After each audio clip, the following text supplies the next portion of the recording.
Welcome to Windows on the World, and we put up a couple of videos today. We're going to be talking about them. I'm here with Piers Corbin in North London, and we've been looking at what's going on in the news over the last week. Very interestingly, a climate change trial. Now, how could this happen? Well, we're going to talk about that in the show tonight, because California state government have actually taken the oil companies to court. And the interesting thing is they're both using the same data, which happens to be flawed, but we're going to get into that a bit later.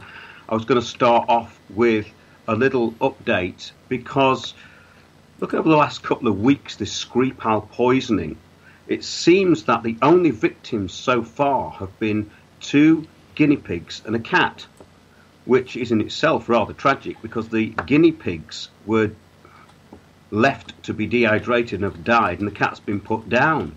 But what's interesting about all this is that staff at the government's chemical warfare HQ, Porton down, and people have been following this story will know the significance of that. This is the government science and technology laboratory, have lost confidence in its leadership as hundreds desert their jobs, an internal survey has revealed. Experts say a multi-million-pound funding cut and the mass exodus of staff have left morale at rock bottom. Now, before you say, this has got to be some kind of conspiracy theory, I've not heard this before. Well, if you read the Daily Mirror, and even in the Independent, which didn't actually aver to what I've just said, they just talked about staff being very underconfident about what's going on there, which is not surprising when you consider what's been going on in the news. But it says staff at government's chemical warfare HQ lost confidence in its leadership as hundreds desert their jobs, an internal survey reveals.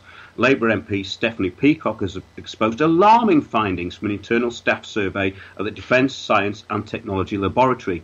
It shows barely a quarter of DSTL employees, just 26%, now have confidence in its leadership, and fewer than 1 in 6 thought recent changes had improved things. Ms Peacock said as this week has shown all too clearly, Porton Down is in the front line of defending Britain. What? I missed something here. As this week has shown all too clearly, Porton Down is...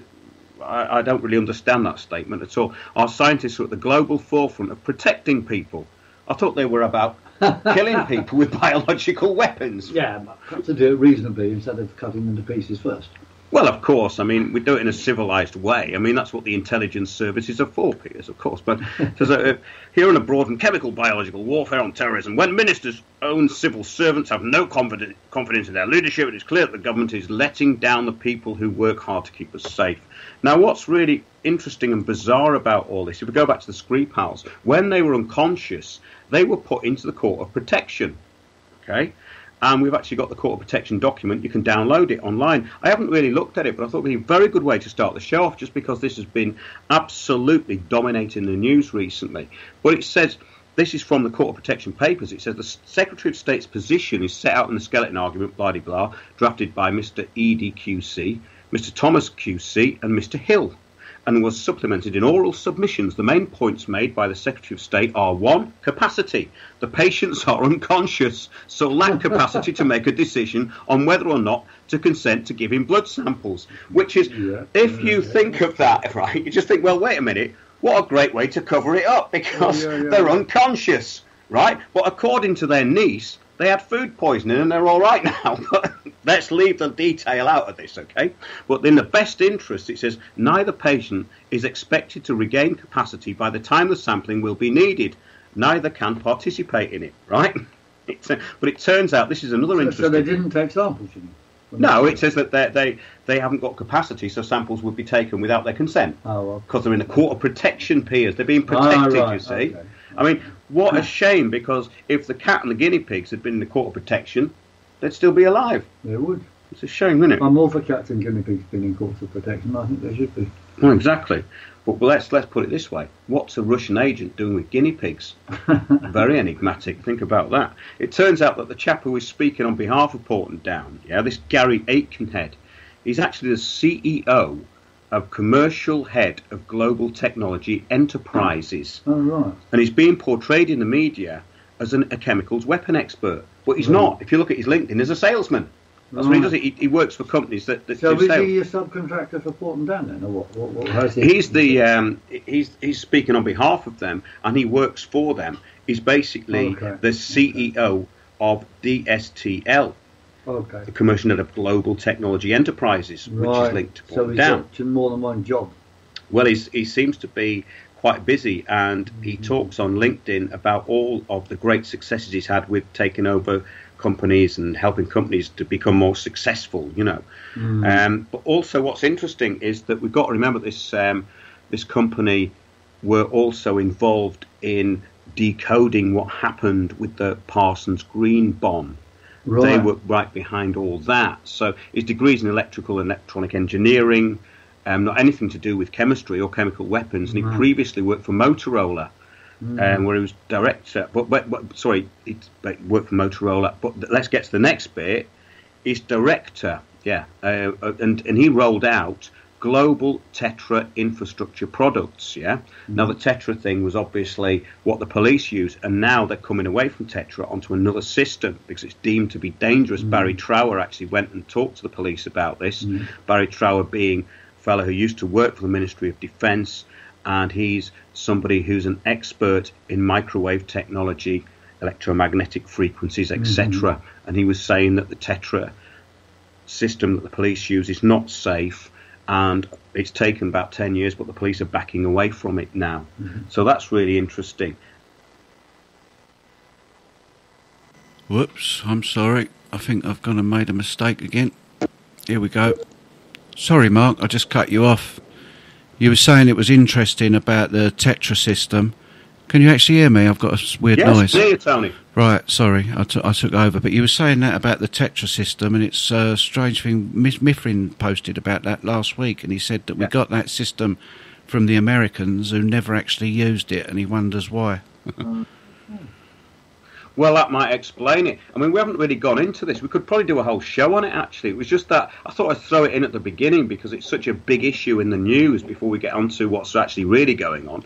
But, yeah, we should do more on that, I think, because the whole thing behind this and what's going on with the fake news media just putting this stuff out, and basically PR people, they're putting PR people in the front line. And people are accepting that this is reality. These people are experts, when in fact it's maybe not the case. Yeah, I think that's true. I mean, well, he's not an expert, is he? I mean, he's a PR person, right? He may have some knowledge of the subject concerned, but there's no way you could describe him as an expert. Yeah, exactly. However, moving on swiftly, we're going to be talking about the trial that happened recently with the oil companies and also the mini ice age.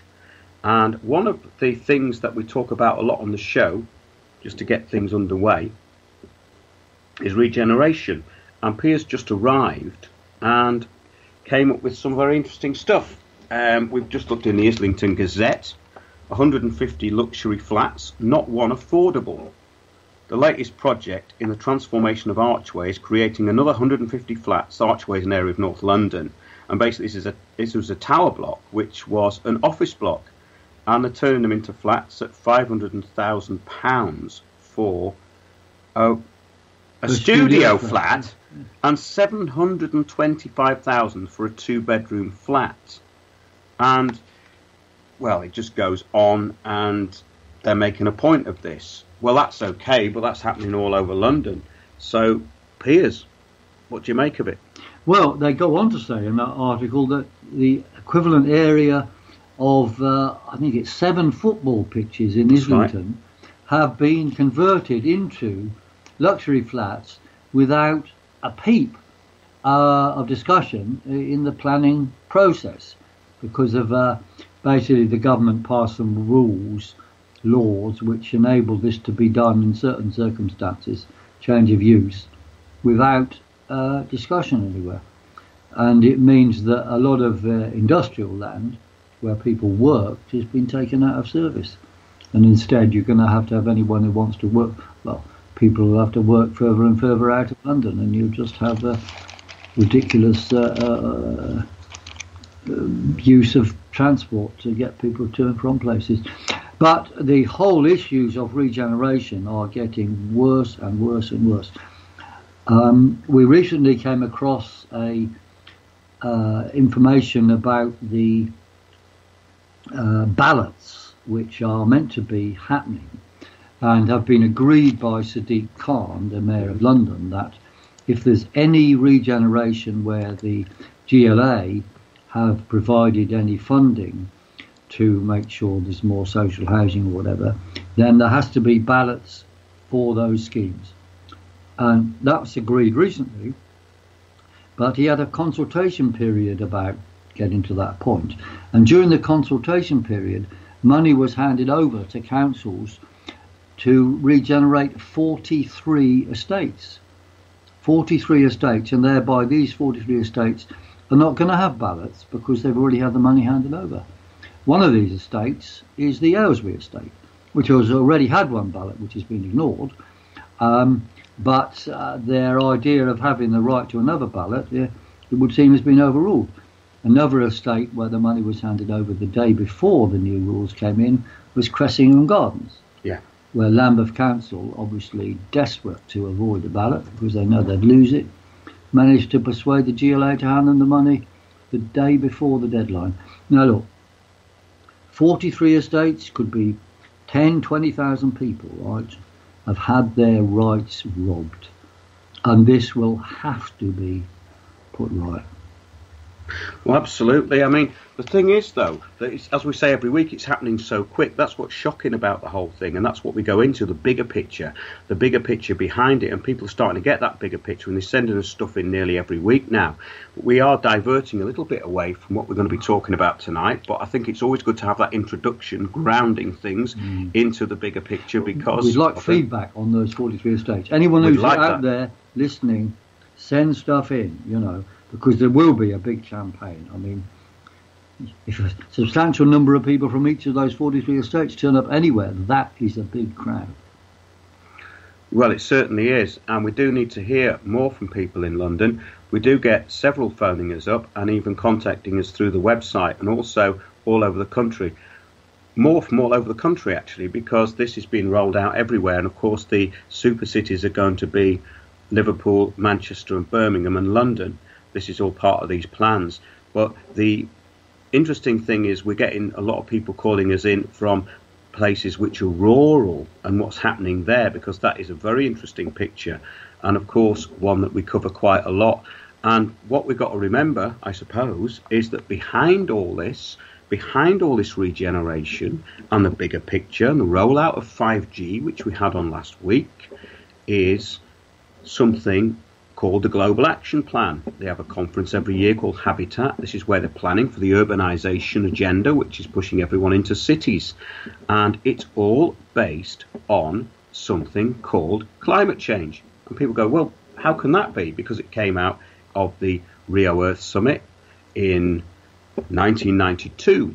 And a lot of this stuff has been written into statute. People don't know that, but you just have to Google it or listen to our shows. And that's the bigger picture. And a lot of these people in local authorities are now getting that picture because it's become blatantly obvious, even to the most self-absorbed person, that this is not a local issue. This is a national issue and it's an international issue. So that means that there is a bigger plan behind it, and that's the bigger plan that we cover. And a lot of it, ironically, revolves around climate change. Why does it revolve around climate change? Because of the implementation of the green agenda, which is all about getting people into cities, getting them out of the country, depopulating the countryside, and getting people out of their cars. And everyone can see that. It's all about walking, cycling, and enjoying it, which is the catchphrase of Waltham Forest, who've closed hundreds of roads off.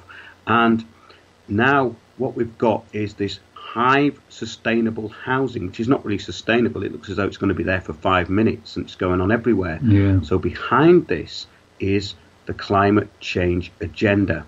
And what's interesting is it's starting to unravel. And how's it starting to unravel? Well, obviously there are skeptical scientists, and we cover that a lot. And the skeptical scientists, and even the ones who weren't skeptical to start with, are being shut out of the debate. It's called controlling the narrative. It's very, very simple. And if you listen to our shows, we talk about this all the time. It's the way everything is controlled. And all as you do is you put lobbying groups in who take over everything. It's quite simple. There's no actual specific science to it. It's all social engineering. We've talked about it for many, many years. But the thing is that there was a court case in California. And this court case was brought by environmental groups who are bringing several court cases. And this is kind of going to be a bit of a landmark for that, I think. And what was interesting is that the oil companies are actually using this data to defend themselves from the IPCC, the Intergovernmental Panel on Climate Change. They're using the same data as the activists or the people within California in local government who are bringing this case. So they're both using this same data, which is based on models and projections through the Intergovernmental Panel on Climate Change, who bring out documents every few years.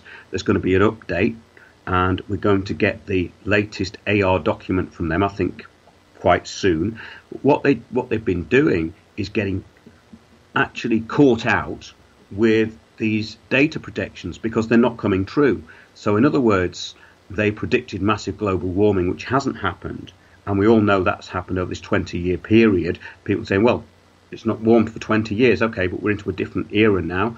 And what they're trying to say is that the so-called mini ice age is going to be mitigated by global warming.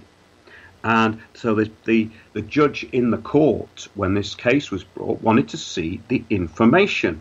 And he's had a look at the information, and he's realised what any rational person looking at it would actually surmise from it. In other words, this is just a projection. It's a projection which doesn't seem to have come true over the periods that they've been using it. And the data is fundamentally flawed. So he's been questioning this and putting it into the court. So you've got both sides relying on data which is basically based on projections and models. Well, and fraud. Yeah, fraud. Okay, Piers, explain why it's fraud. Well, it's fraud because they've actually changed the data sets. The actual data showed that we'd been having cooling or not warming. So they varied the data stations they were using to give world averages and chose them and added correction factors and make recent temperatures higher and temperatures 10 years ago colder than they were in the data sets if they're not modified. And by this process, they basically put up world temperatures by about half a degree since 1990 and more than half a degree since, another 20 years before that. So the data put forward to justify their case that rising CO2 causes temperature rises is fraud. And if you take those out or just use satellite data, you can see there's been no rise at all in the last 50 years or 30 years. And in fact, there is now cooling going on in world data.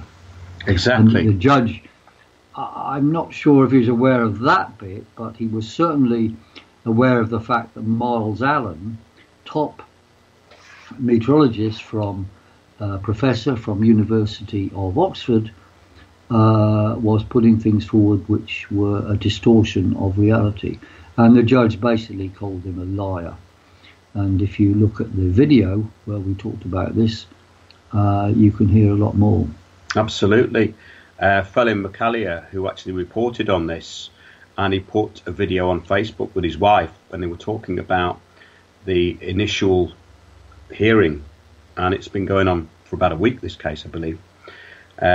He said the judge rebuked the professor for presenting a misleading and exaggerated illustration regarding the current amount of CO2 in the atmosphere, Oxford professor Miles Allen was illustrating how much CO2 was now in the atmosphere when the judge rebuked him for using a misleading illustration that made the atmosphere appear to have more than 400 parts per million of CO2. It's 400 parts per million, he said, but you make it look like it's 10,000 parts per million. Professor Allen was forced to admit his slide was misleading. Your Honour is quite right, he agreed. Judge Alsop also mocked the numerous times IPCC predictive models got the current climate trends wrong, and catastrophic weather never arrived. That's right. Looking at several IPCC models and their relationship to reality, the judge said to Chevron's lawyer, "So your point is that IPCC models overstate the problem." The judge said, "Instead of doom and gloom, it's just gloom then." So yeah, this is from this story which you can find on Windows on the World. If you go to the home page, the videos are both there. We put them up especially for tonight. It's the story that says climate trial a bloody nose for global warming alarmists. But this is very significant because what is surprising to me about this, Piers, is that you've got these two sides, and in a way they've both got vested interests, which you bring out in the talk. We'll get to that later. But why, if these climate change people are after really proving that the oil companies are complicit in profiting from global warming, in the creation of global warming or whatever they're actually proposing, well, why? I don't understand. Why didn't they do the homework? Why didn't they do proper research? Because what they could have done was brought in a lot of these people who work for the IPCC and used their papers, which is what the IPCC do anyway. So they get papers that agree with their hypothesis, and they present those papers only. So why didn't these people do the same thing? Have you any idea about that? Because I can't understand it. Well, the Green Lobby were out to prove that somehow there was a conspiracy, a cover-up by the oil companies, you see. Yeah. And the subtext of this case was Exxon knew. The idea that Exxon had a secret document, you see, which told their executives that they were actually causing climate change, and that they should do something about it. So it appeared in the end that this so-called Exxon knew document was simply a slideshow from the Intergovernmental Panel on Climate Change, the UN body, which had been sent around to all the oil companies and the mainstream media and everybody. So there's nothing secret about it whatsoever, and it was just propagating the idea that we had doom and gloom. And obviously ExxonMobil would read everything anybody sends them like that, and were therefore accused of suppressing the knowledge, but they weren't suppressing anything.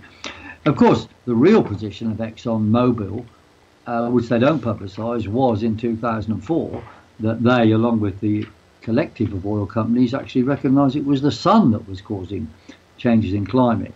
But they went along collectively with the global warming, mankind causing trouble story in order to make money, because that global warming story has enabled them to force up oil price and enables governments to impose large taxation.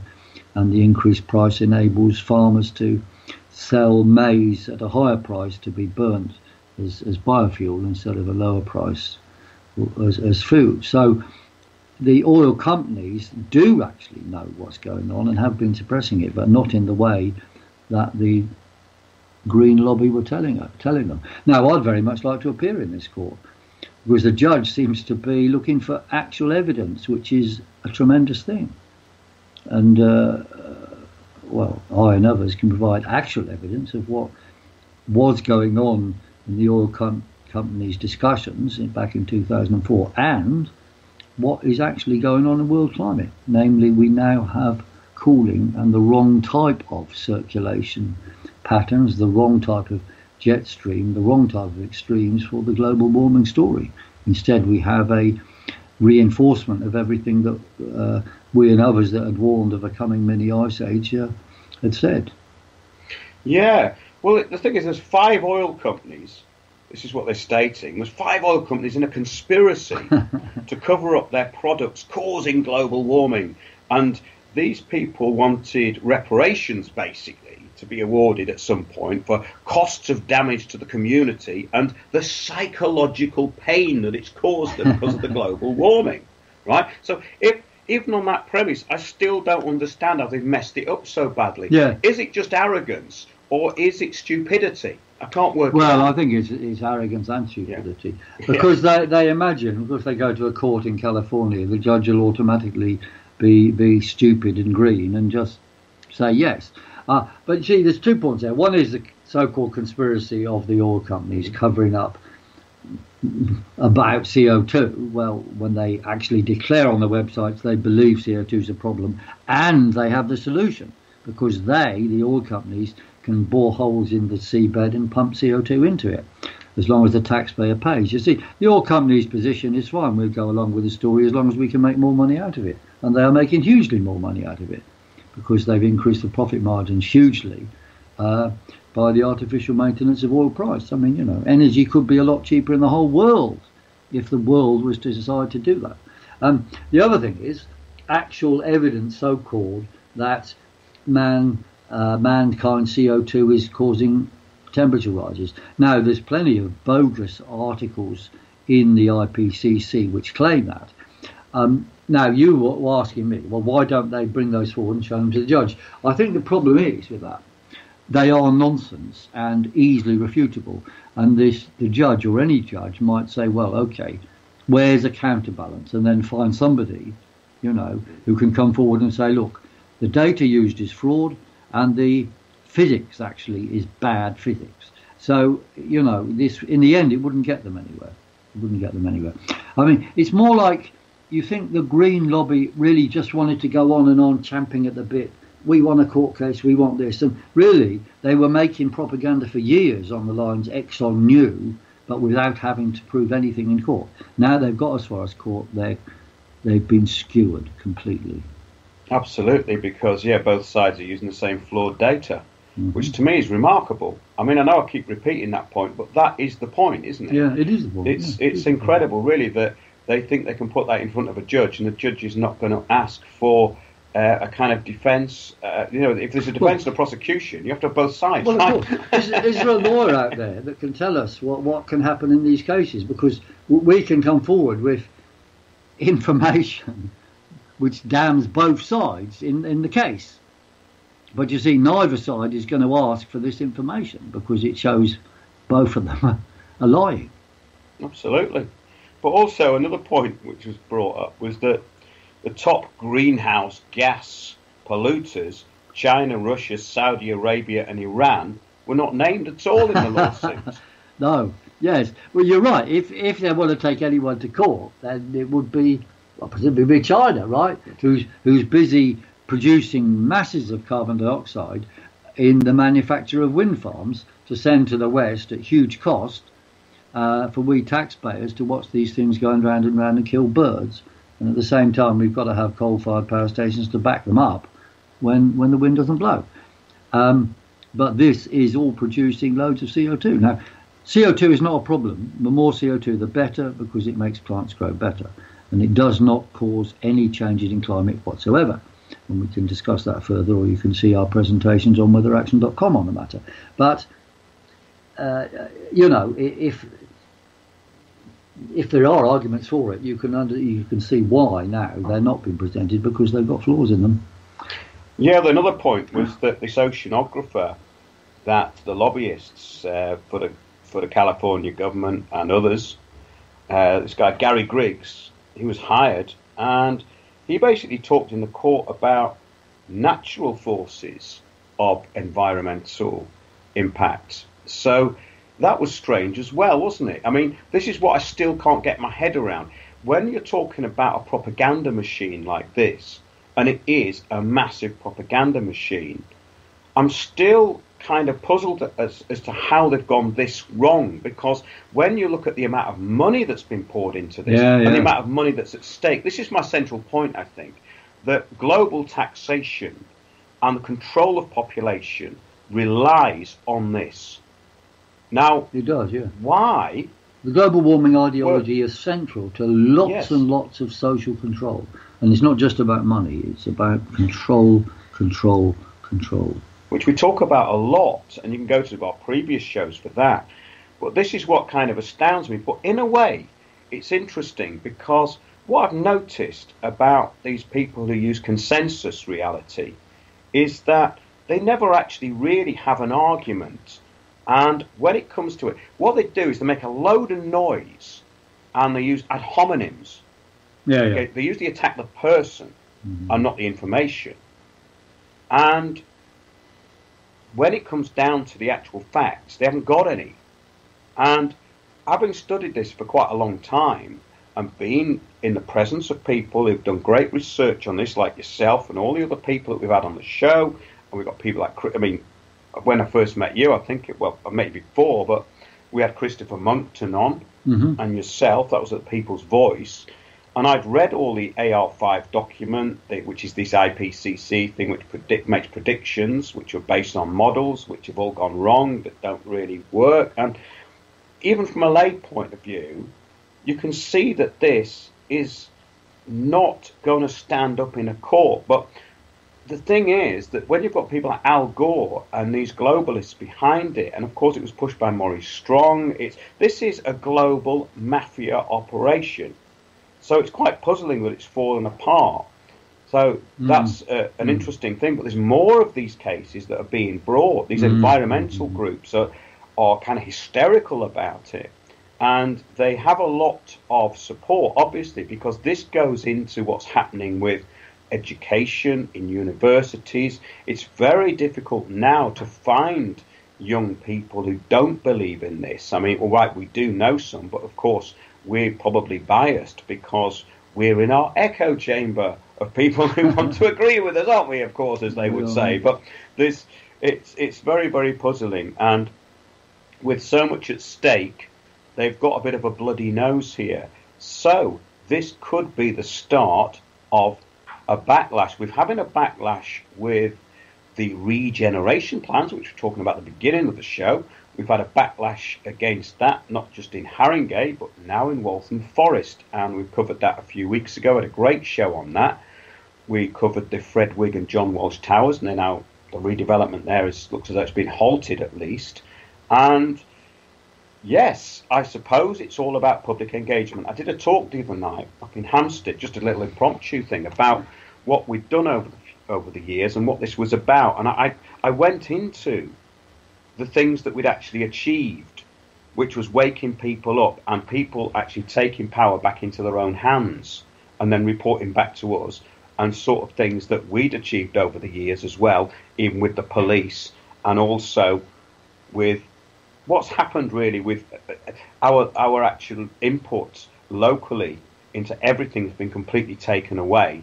And a lot of this is about taking your power back. So yeah, Piers, have you got anything else to say about that? Because we're going to be moving on to the mini ice age soon. Okay, well, before we go to that, I think the gist of what you've been doing over the years is about accountability. Yes, absolutely. And you know, in the science things, we're saying, look, you've got to have accountable science. And a lot of this so-called peer review is done secretly. Now, you know, me and others are currently working on building a kind of alternative academy which will have proper public peer review and, you know, bring the world back to evidence-based science.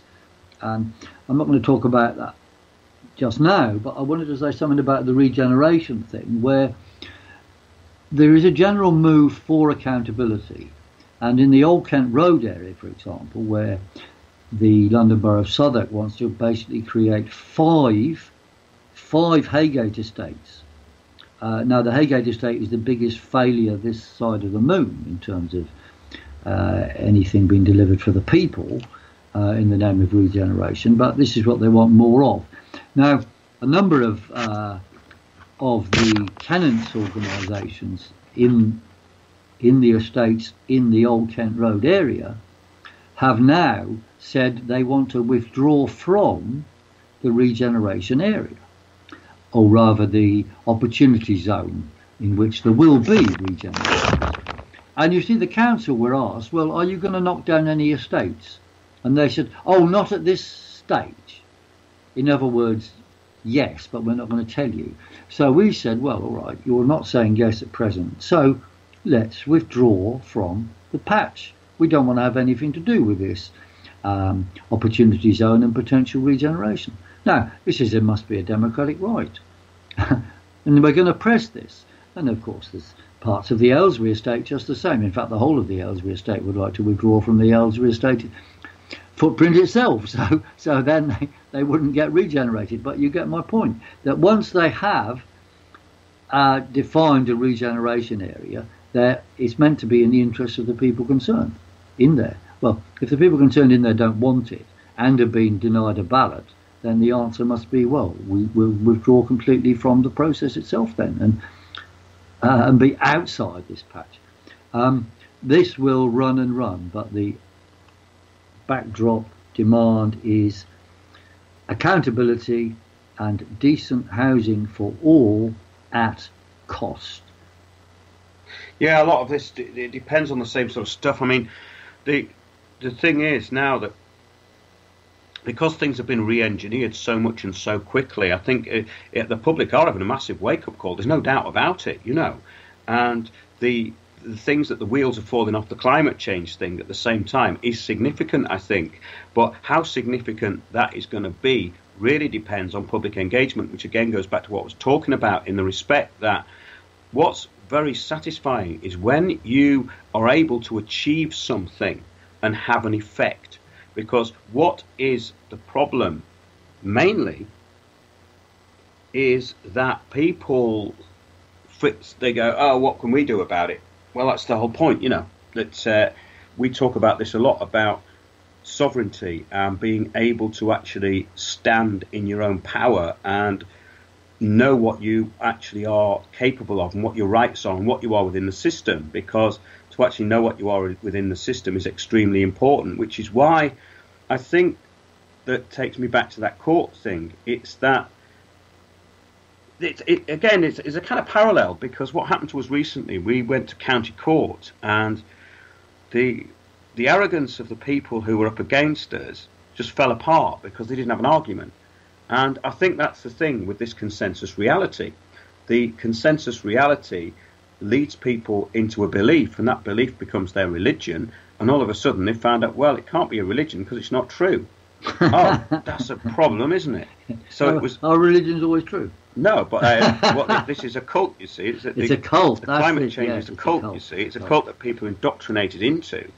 And it's like they go, oh, who's the guru? The guru are the UN and the IPCC, the gurus who impose this sort of stuff. And it was on the part of the globalist gurus who thought it was a great idea. And of course, as General Petrov stated off the record, well, on YouTube, actually, you can watch it, and we put that out, that all of the global corporations and the World Bank got together and decided to look after the infrastructure of the world for you.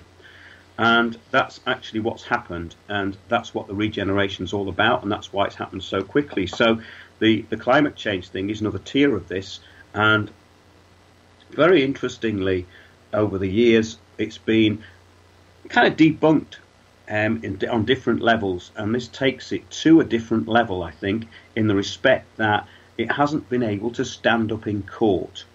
So I think that California is the base of all this stuff.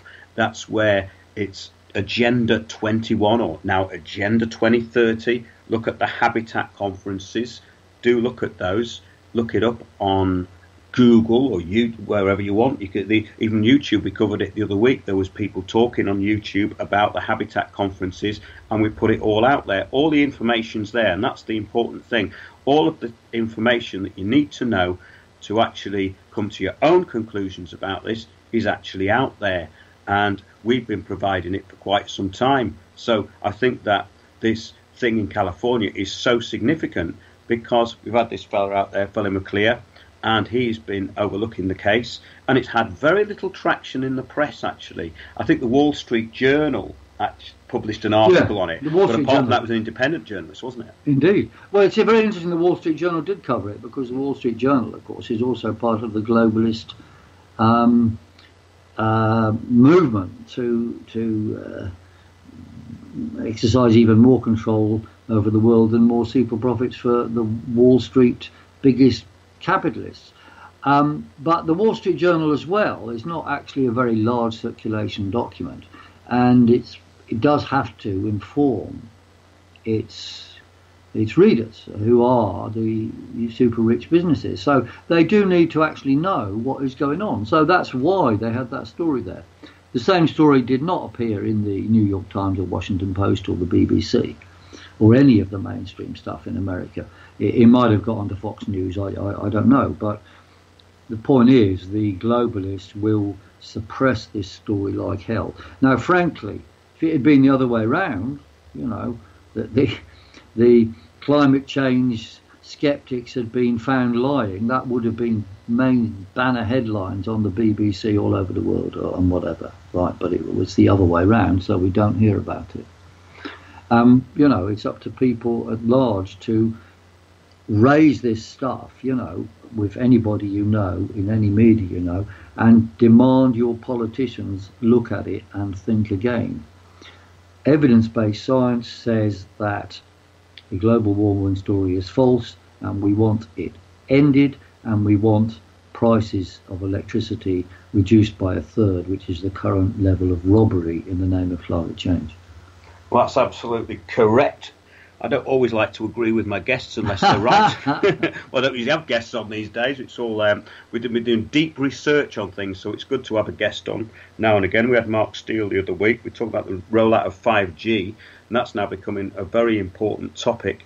And everything ties together. Everything we put out ties together, and I hope people see that, because we have a very good listenership out there, and they're not people who are completely out there and have strange ideas and all the rest of it. We are credible because the people who we get writing into us are people who are basically members of the public who have identified that what we're saying is correct. So having said that, from their own experience, you mean? Absolutely, yeah. From their own experience, they're verifying what is happening all over the country by listening to the shows and going, yes, that's happening here, and these people are involved, and it's the same old story. It's a template, just a template being played out everywhere.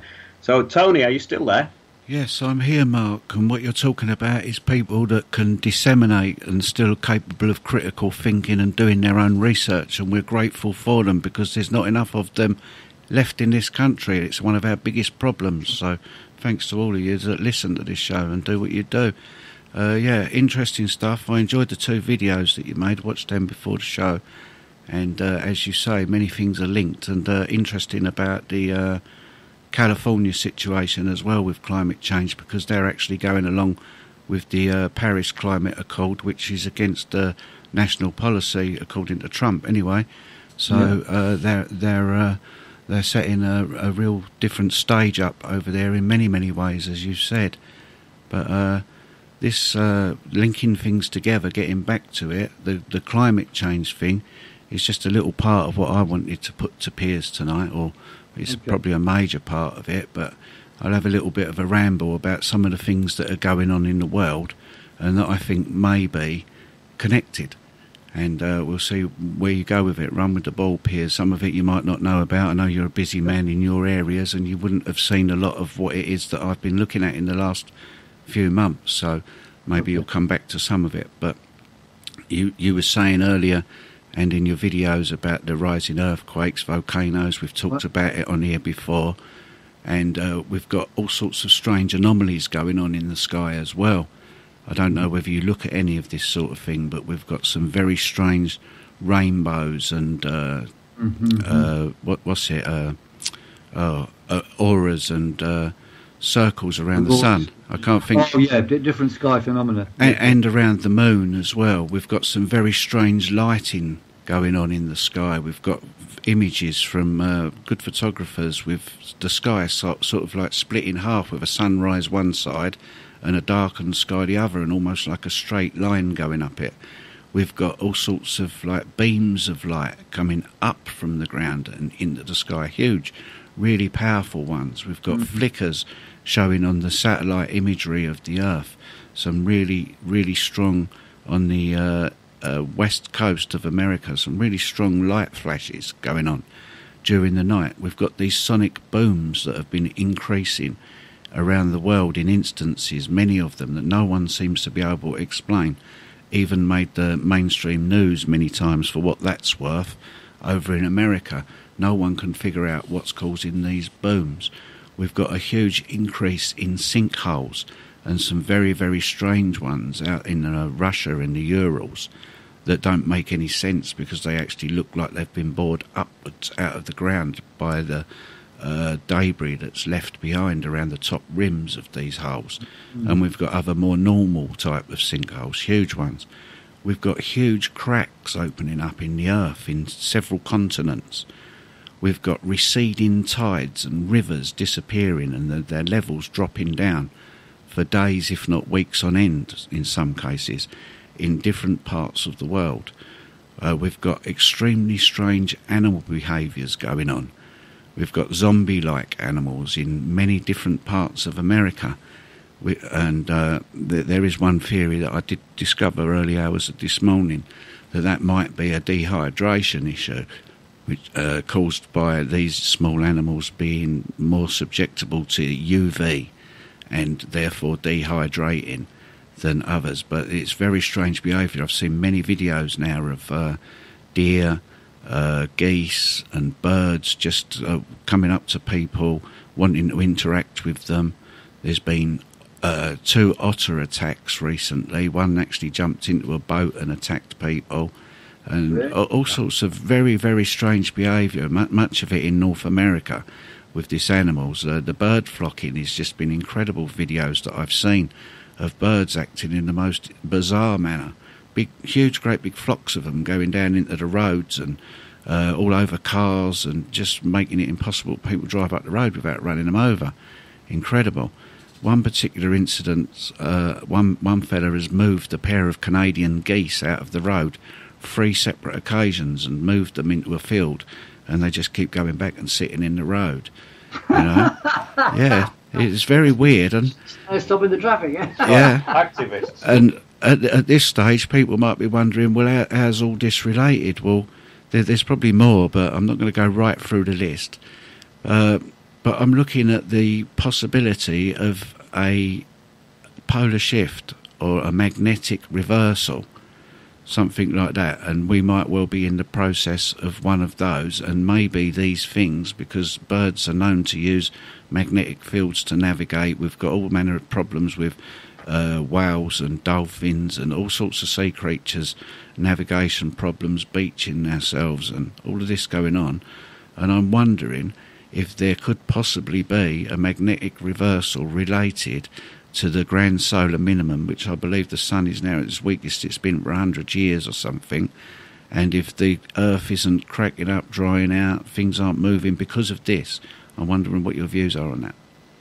Well, it's a lot to get through there, Tony. I mean, it's quite fantastic. I think we should get into it more in the second half as well, because obviously we're coming up to a break in a bit. But shall I start now? Yeah, please do, Piers. Yeah, I think, Tony, that was a really interesting list you went on with. I mean, okay, if it's related to the minimum of solar activity approaching, one has to ask, did this type of thing happen during the Maunder minimum or the Dalton minimum? Like the Dalton minimum was around the Napoleonic Wars, and the Maunder minimum sort of 1640 to 1720, say. Were these type of phenomena apparent then? Now, I don't know, but there may well be diary and other evidence of these things. I think the first thing to be clear, though, is, of course, it might be part of this is to do with better reportage and more photos and more pictures, right? Part of it. But nevertheless, you've listed a lot of pretty amazing things. I mean, there is another amazing thing you didn't mention, though, which was the phenomena of essentially lightning going from the Earth to the ionosphere. I mean, incredible picture. And there's been pictures of this, which weren't possible before, but now you have the whole population, or a significant proportion, are armed with smartphones and can take pictures of these things that show, very unusual, or what were hitherto thought to be unusual electrical phenomena. So they're obviously not quite so rare. But it is also a fact that now, with declining solar activity, you do have more earthquakes and volcanoes. Now, that happens because instead of the tectonic plates being sort of hit by rat-tat-tat, little impacts from Sun-Earth magnetic links, and therefore happening lots of smaller earthquakes, instead of generally quiet background, you get the tectonic plates can't move so easily until they're hit by something. And when they're hit by a short, bigger impact, in the otherwise absence of magnetic impacts, then you will get earthquakes, and they'll be bigger, you see. So what we do have now is a period of generally quieter solar activity, but when earthquakes and so on happen, they're bigger. And this may be causing certain disruption of the otherwise uniform, moderately uniform electric field of the Earth and the magnetic field of the Earth, which would cause these strange things. And you're completely right about animals guided by magnetic fields, therefore getting confused. Now, could be other things confusing animals, such as 5G, for example, and the radio stuff produced by mankind, which might be an additional point.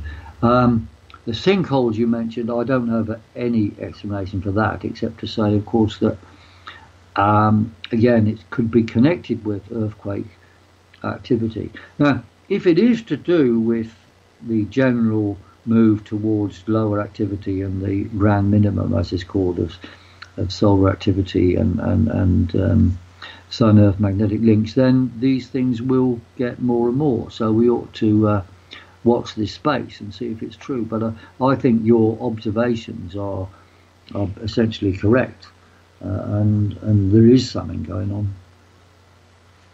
Yeah, this is great stuff, Tony. I mean, we should do more shows on these anomalous events and how they link in, if at all. I think they do link in, but this idea of this magnetic polar shift is interesting and would have quite a lot of effect, wouldn't it, Piers?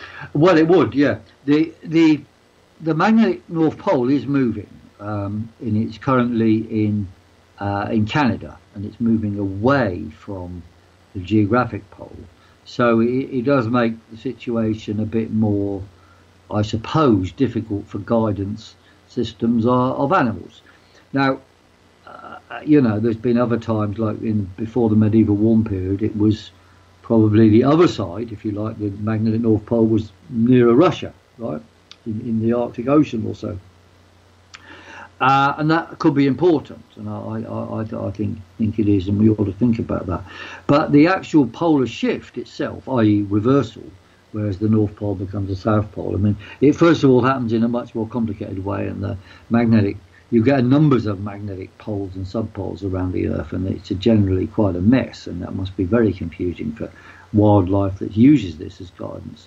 And it will be more exposure to ultraviolet light everybody will get more radiation hitting them, because the magnetosphere will be less effective in shielding the Earth from the solar wind and so forth. You made some very interesting observations about increased sky phenomena, which I would say is partly to do with more people having cameras, but it could also be to do with a often increasing lapse rate. That means as you go up, it gets cooler quicker than during warmer times. This being the case because with the wild jet stream, it means colder air from the north comes south more often and quicker, and when that happens, you're going to have a generally more rapid cooling as you go up. And this probably makes it more convenient for different types of crystals, ice crystals, to be around, which give rise to these very interesting and really quite beautiful phenomena that you mentioned. Yeah, there's been a lot of really amazing stuff great photographs that I've seen Sure. and videos from people. Beautiful.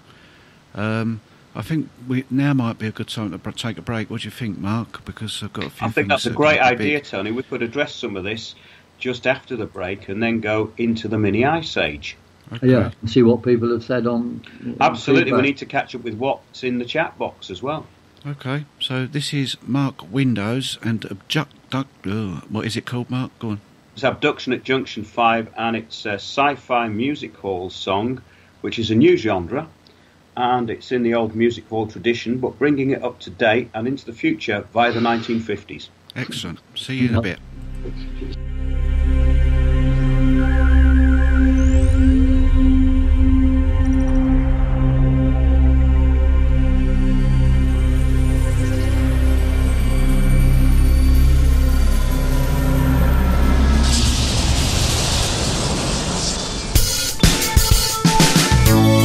Flashing lights in the sky, is it those aliens? The universe, multiverse, other dimensions. Monday night, junction 5 of the M25. A UFO hovered low, and I was taken inside. It was technologically advanced. I was telepathically entranced. They took my clothes, counted my toes, and flew into the sky. I could see the moon, Uranus too, and off to Nibiru. The aliens were small and grey, with big bug eyes. They scanned my mind for intelligent life, and they were quite surprised, 'cause I was really quite advanced. Or an earthling in a trance. God blimey, it's like my fortune in here, airless. I hope you're not abducting me for medical experiments. Here, pull that down, you don't know where it's been. I was really quite advanced. For an earthling in a trance. On Tuesday night, I materialised back at Junction 5. Opens the door of my car, and I got inside. To my surprise, I was 3 feet tall, with big bug eyes. My feet won't reach the pedals now, and I'm still at Junction 5. But I'm technologically advanced. And I need to buy some shorter pants. I do, you know. Oh, blimey. You're out of this world, you are. I'm gonna miss you.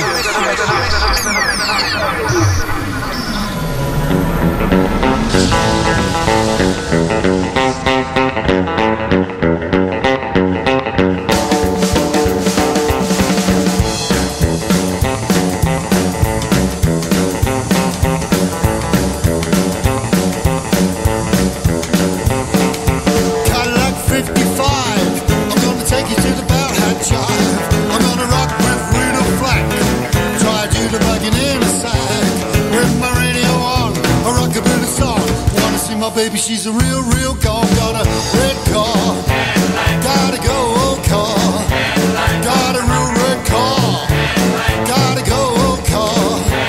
Got a red car, gotta go, old car. Gonna drive down to the dock when it's time to really rock. Come on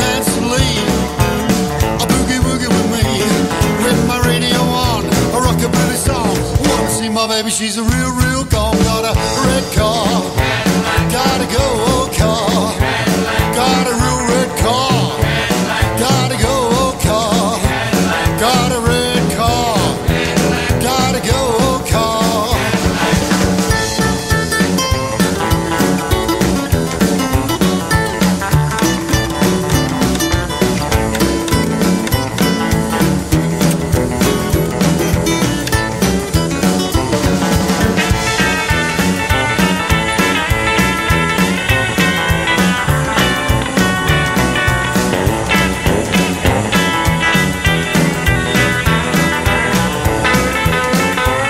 Gonna drive down to the dock when it's time to really rock.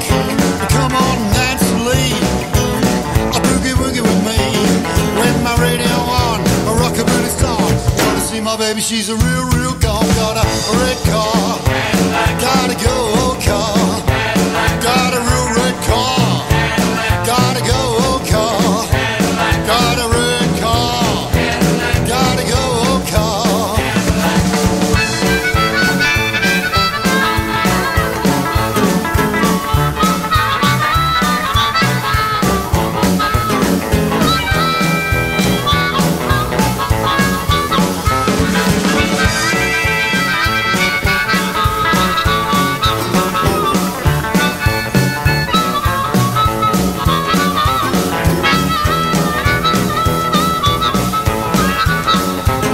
Got a red car, gotta go, oh car. Got a real red car, gotta go, oh car. Got a red car, gotta go, oh car. Got a real red car, gotta go, go car. Got a red car, gotta go, oh car. I got a red car, gotta go, oh car.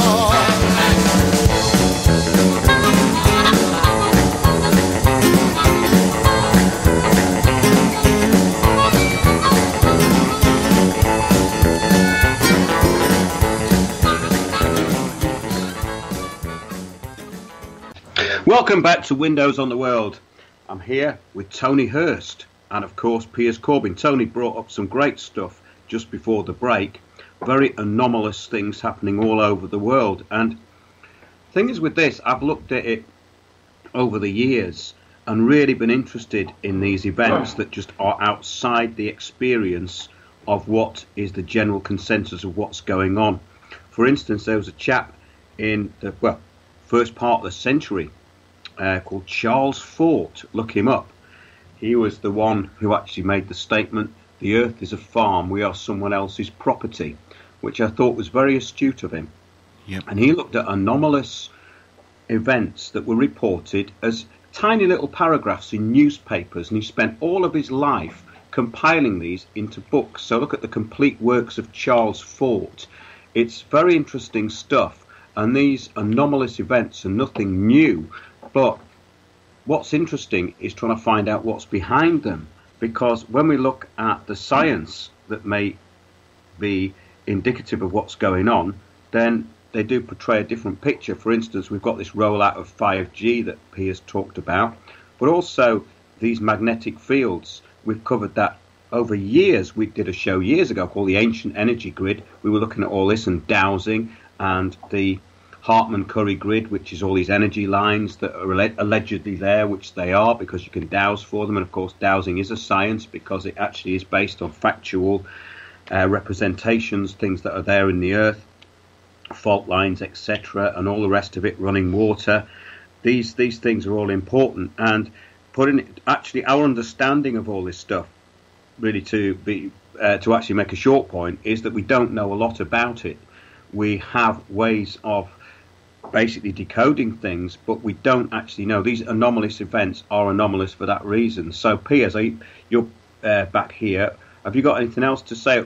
In actual fact, Tony, it'd be good if you actually put some questions to Piers, because you did a good roundup of what you wanted to talk about. So let's go into that first. Yeah, well, there's quite a bit more here, and there's quite a lot of comments in the chat while we've had the break there, especially talking about the birds, because there's been big flocks of birds disappearing in North America again. hummingbirds and all manner of different birds have just completely gone.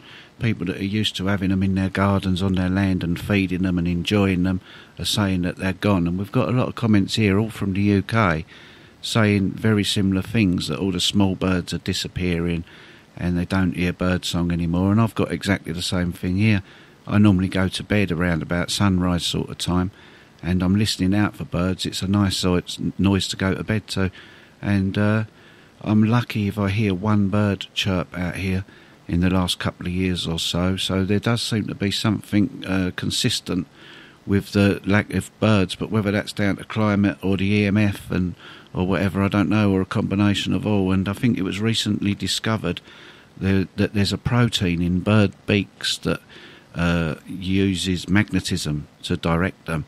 It's quite a recent thing. I've not looked into it deeply, but it could tell, because there's some part of the strange behaviour is birds constantly flying into windows and patio doors. Now, people are used to this now and then happening, but I've got one particular video that I've watched where one bird does it 4 times, just gets up, sits back on this barbecue and goes and flies into the patio again, and then does it again and again and again. So there's something really doing their heads in, and I don't know exactly what that is, but yeah. So moving on to magnetic anomalies. Apparently 2 satellites were mapping across the African continent and the seas around there, and they picked up this big spike, a huge anomaly apparently, and it was so big that it apparently pulled the satellites towards the Earth. I've no idea how they managed to stop them and turn them back the other way, if that's true, but that's the story that's doing the rounds. But apparently this field is it's a huge field over there, and it's bringing down, what is it doing? It was so strong it started pulling the satellites into the Earth. Right, okay, yeah. So I don't know whether you've heard anything about that, Piers, this huge magnetic field in South Africa. I don't understand how the magnetic field would pull the satellites down. No, I don't. That might be a bit of a moody story, I think. Under gravity, so perhaps there's been a bit of confusion, unless they've got they're computerized to follow some magnetic field and change their orbit by ejecting air or something from one side or the other. I don't know. But the other stuff, see, I think there's probably 2 things going on. One is the Earth's crust will be more greater unrest and less stable because of the minimum of solar activity we're going in and the effect on earthquakes and volcanoes. So that will happen, and that will also cause changes in electric fields and magnetic fields and cause an amount of disorientation of animals, especially birds, but many animals. The other thing going on is man's poisoning of the earth, not by carbon dioxide, which is a good thing, but by various insecticides and so forth, and things like 5G, 4G, 3G and so on, which have been destroying insects.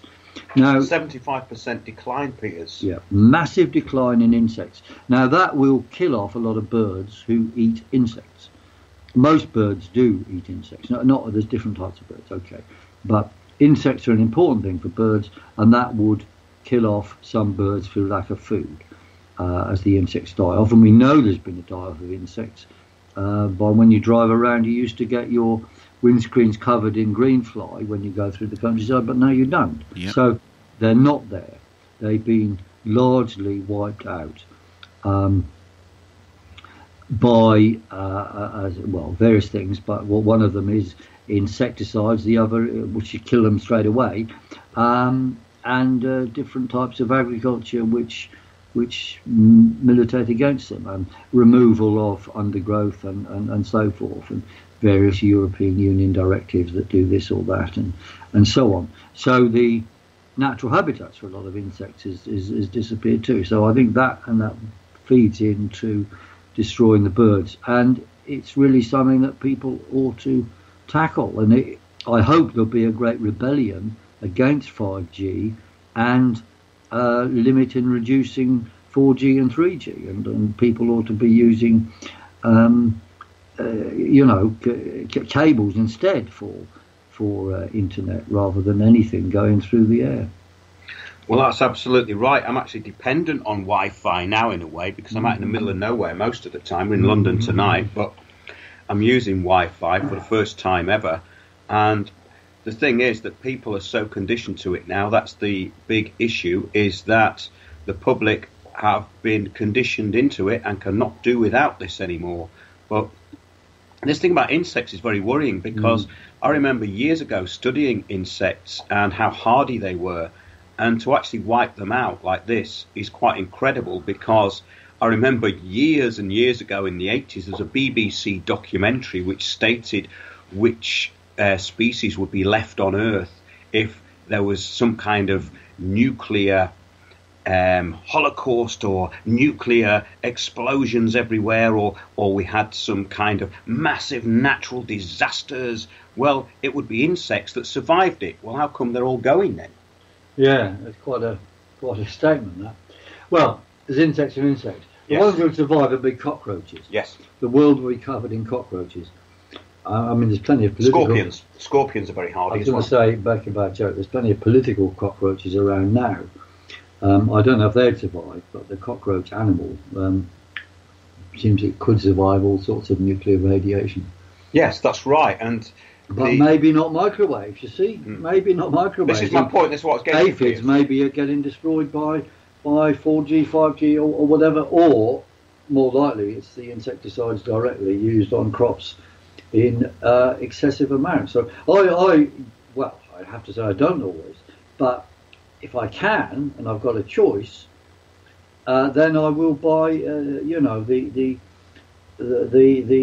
organic options in supermarkets, which are supposedly made without any insecticide and so forth. Well, really, we should be getting this stuff straight out of the ground at source, but of course that's the issue here. We don't really know what's happening with food, and of course, food is actually being industrialized completely. That's the whole point of what we talk about week in, week out, is that we are being made absolutely dependent, and of course, we're all being pushed into cities, and it's going to be Monsanto. And this Roundup issue is very, very important as well, because this has been a hot topic that I've looked into over the years, and maybe we should look more into it and see what the effect actually is at the moment, because the idea of the radio frequency thing is very interesting as well. I'd like to get onto that but I remember years ago I lived in a house in the middle of the country, and one night there was a fire in the forest, and these insects were just flying into the windows, but for hours and hours on end, and they were totally stunned. So is it just the radiomagnetic frequencies that freaks these things out, or do they just go into a mass panic? I don't know. What do you think about that, Piers? I don't know. Yeah. I don't know either. But well, I mean, all insects will have natural reflexes to fly away from fire. I would have thought. You know, like. Well, they were flying Australia into our when- windows with the lights were on, so effectively they would be flying. Oh, they'd be towards flying the- to lights. Yeah. Yeah. At night, insects do fly towards lights, Yeah. and anyway, that's a standard way of catching moths, isn't it? At night, you stick a Absolutely. light up, Yeah. and then they fly into it and so forth, or any insects. So they are natural homing things. They're not very intelligent, but and they respond in certain predictable ways. I mean, I've seen bees looking very confused, walking around in circles. I've seen that for years, though, and they look quite pitiful, really. They're sort of walking around clockwise in a circle and then just rolling over. I've seen this on numerous occasions, not just when I was in London, but now in the countryside. I saw a load of bees last year, and they were very disorientated. It was a bit later in the year than this, I think, not much, and they were flying around, then falling down to the ground, then walking around in circles and trying to fly again. And I thought, well, maybe they've just come out of hibernation, but I was told that wasn't the case. So this is what we're going to do over the next few weeks. We're going to actually get in touch with beekeepers and find out what is really going on, because we hear this thing about colony collapse, which seems to be a separate issue. And then it's very difficult. We need to collate some data on this, otherwise it's just speculation. But I think this the rollout of all of this frequency stuff is having a massive effect. It must be having an effect, because it's on such a massive scale. I mean, the amount of cell towers now is off the charts. And of course, this 5G thing we're talking about the other week, it's incredible because you're going to get like 32,000 of these transmitters in Gateshead. And the council is saying that, oh, this is just to enable Wi-Fi zones in city centres. I mean, can you believe these people? And for electric cars, they say, as well. Yeah, of course, yeah, because no, self-drive cars, sorry, not electric. Yeah, autonomous cars, which we covered that last week. I mean, anybody who gets into one of those, well, you get what you deserve, I suppose.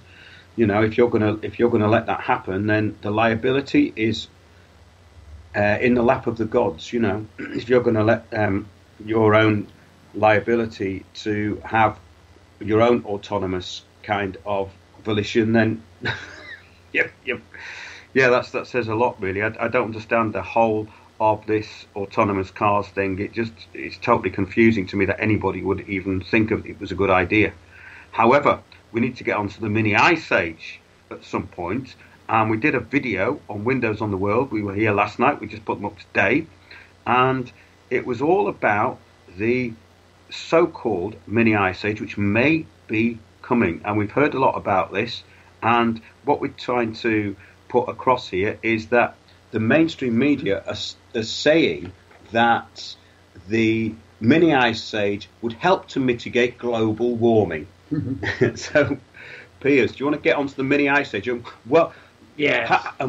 Historically, obviously we can go into the recent past with the Maunder minimum, but can you give us a bit of an overview? Let's go back and have a look at ice ages and what they're about. Okay, before we do ice ages and what they're about, just a very short thing on the mainstream media now and the story. They say, oh, yes. The mini ice age is coming. Maybe people have talked about it, and this will just perhaps it will offset man-made climate change. Now, of course, this is a narrative which can fit in with the belief that man-made climate change is real, and they're doing anything they can to save the narrative. It is a pack of lies. There's no such thing as man-made climate change. Carbon dioxide is not changing anything a bit. Carbon dioxide levels are controlled by sea temperatures, and sea temperatures are controlled by solar activity. And that is a scientifically demonstrable fact. And furthermore, man CO2 isn't harmful. All CO2 is good for plants. And we're in a period of low carbon dioxide compared with all geological time, when it's been up to 1,000 times bigger, higher than now. Anyway, right, so back to ice ages and mini ice ages. First of all, there have been mini ice ages in the past.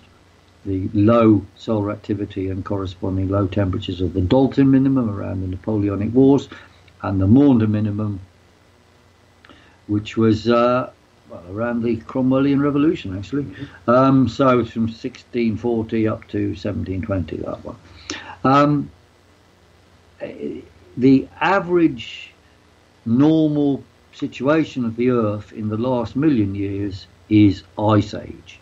By ice age, that means huge caps of ice in the northern hemisphere and the southern hemisphere, so that the whole of Russia and Canada were covered in ice, the whole of the North Atlantic is covered in ice, and in most of the ice ages, most of the British Isles was covered in ice.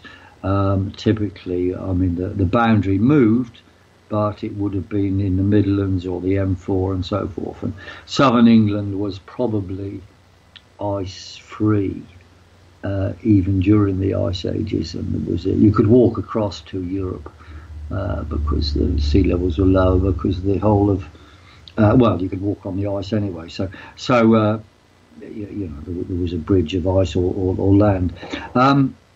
That's the normal situation for most of the time. Every 130,000 years, typically, though, you get an orientation of the Earth's axis, which enables more solar activity particles to hit Earth, and it makes the Earth warmer in various ways by changing the jet stream. And these are called interglacials. They happen, as I said, every 130,000 years roughly, or that's a typical thing, and last about 10,000 years. This particular interglacial is the coolest of the last 5 interglacials. And we are now towards the end of this interglacial. It's already lasted about 10,000 years, so it's due to finish.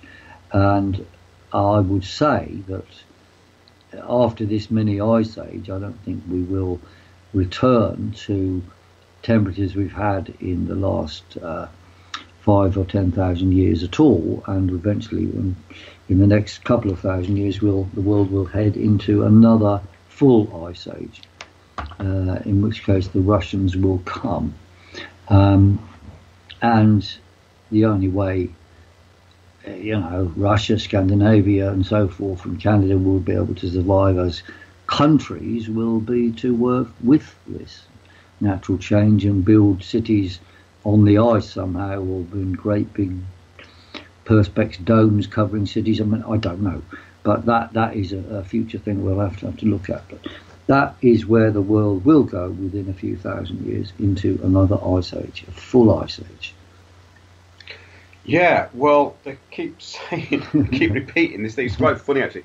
Well, it says the grand solar minimum would temporarily reduce global temperatures by less than 0.3 degrees Celsius, whilst humans are causing 0.2 degrees Celsius. Yeah, well, first of all, humans are causing 0. Yeah.